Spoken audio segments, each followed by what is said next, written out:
Before the Clone Wars conflict would break out throughout the galaxy, the Jedi Ronhar Kim served the Jedi Order. Hailing from the world of Naboo, Kim served the Jedi Order faithfully, although even by his own examination, he was nothing extremely noteworthy when compared to other Jedi of his time. Kim's father, however, was a noted senator from the planet of Naboo, who wished for his son to abandon the Jedi way and again join with his father to improve the state of the galaxy. During one of Kim's many meetings with his father within an airspeeder flying across Coruscant, an assassin pulled up and managed to kill Kim's father right before his eyes. After his father's death, Kim was the last of his bloodline, but still elected to remain a Jedi Knight. It was at this point the new senator of Naboo reached out to him, a man named Palpatine. Kim expressed his disappointment for not listening to his father, but Palpatine assured him that the path of a Jedi Knight was far more courageous and important than that of any senator. The two then quickly became close friends, with Palpatine promising to teach Kim about politics if in return Kim would show him the ways of the Jedi. Several years passed, and the two did in fact become very good friends, or so it would seem, with Kim even saving Palpatine's life during an assassination attempt on his life. It was at this point in time that the Clone Wars broke out across the galaxy.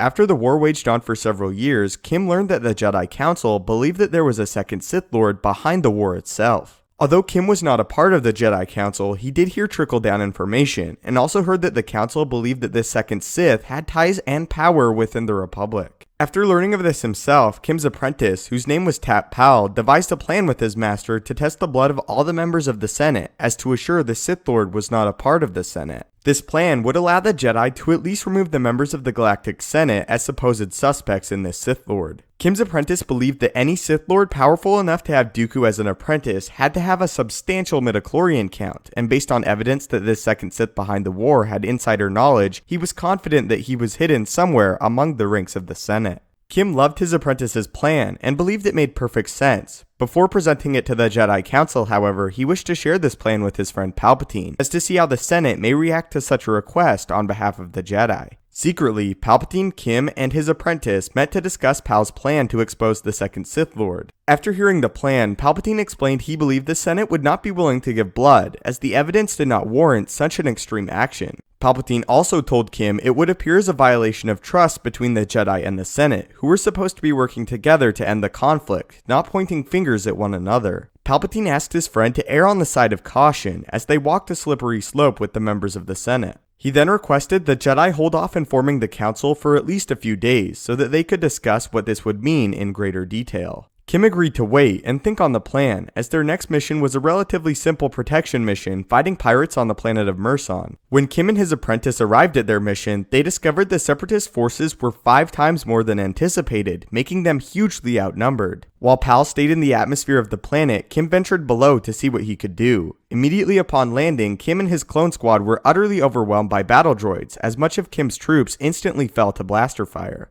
Kim, however, fought on, ordering his apprentice to leave and fight another day, telling his apprentice to take his plan to expose the Sith back to Palpatine. Pal, however, disobeyed orders, diving towards the planet in a desperate effort to save his master. Unfortunately, he was unsuccessful and died on his descent.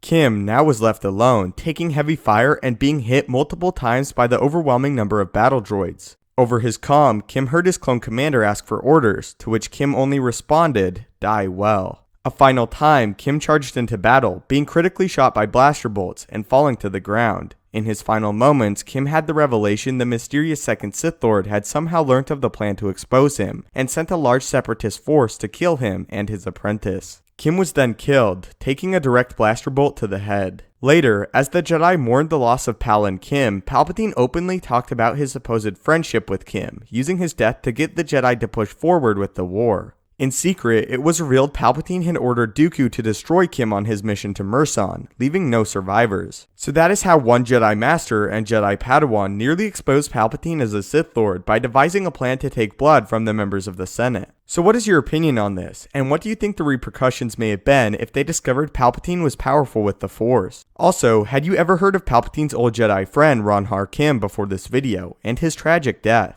If you would like to join me in the daily Star Wars discussion and debates, follow me on Twitter at Stupendous Wave. Link will be in the description. If you enjoyed this video and feel it deserves it, it would really help me out if you could leave a like. If you haven't already, consider subscribing to the YouTube channel to keep up to date with everything Star Wars related, from news, explanations, and theories from a galaxy far, far away. If you have any video topics you would like to see addressed in a future video, do not hesitate to leave them in the comments below the video, or again, tweet them at me. As always, your viewership and support means the world. May the Force be with you, and have a great day.